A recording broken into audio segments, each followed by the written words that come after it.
بسم الله الرحمن الرحيم.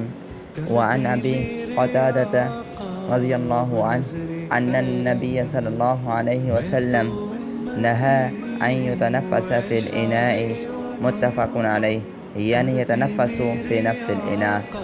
حضرت ابو قتادہ رضی اللہ تعالی عنہ سے روایت ہے کہ جناب رسول اللہ صلی اللہ علیہ وسلم نے اس بات سے منع فرمایا کہ برتن میں سانس لیا جائے۔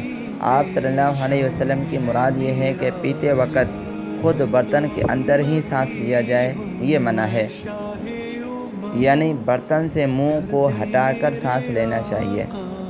برتن میں سانس لینے کے نقصانات۔ ایک دوسری روایت میں آتا ہے کہ آپ صلی اللہ علیہ وسلم نے پینے کی چیزوں میں سانس لینے سے منع فرمایا ہے۔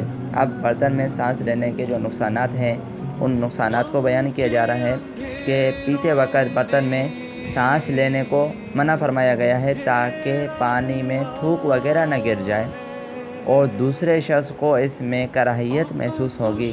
بسا اوقات منہ میں بدبو پیدا ہوتی ہے تو اب سانس لینے سے پانی میں بھی بدبو پہنچ جائے گی۔ نیز یہ کہ پانی میں سانس لینا یہ جانوروں کا طریقہ بھی ہے۔ بعض اطباء نے لکھا ہے کہ برتن میں سانس لینے سے کبھی کبھار سانس کی نالی میں پانی چلا جاتا ہے تو سانس کی گھٹن کا یہ باعث بن جاتا ہے۔ نیز اس کے اندر جراثیم بھی داخل ہو جاتے ہیں، یہ بھی پیٹ میں چلے جاتے ہیں۔ نیز پانی میں سانس لینے سے یہ بھی خطرہ ہوتا ہے کہ پانی ناک کی نالیوں میں چلا جائے، پھر دماغ اور ناک کے پردوں میں ورم کا باعث بن جاتا ہے۔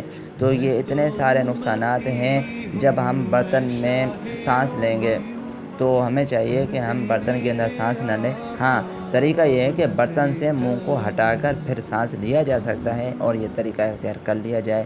اور پانی کو ویسے بھی 3 سانس کے اندر پینا یہ جناب رسول اللہ صلی اللہ علیہ وسلم کی سنت مبارک ہے۔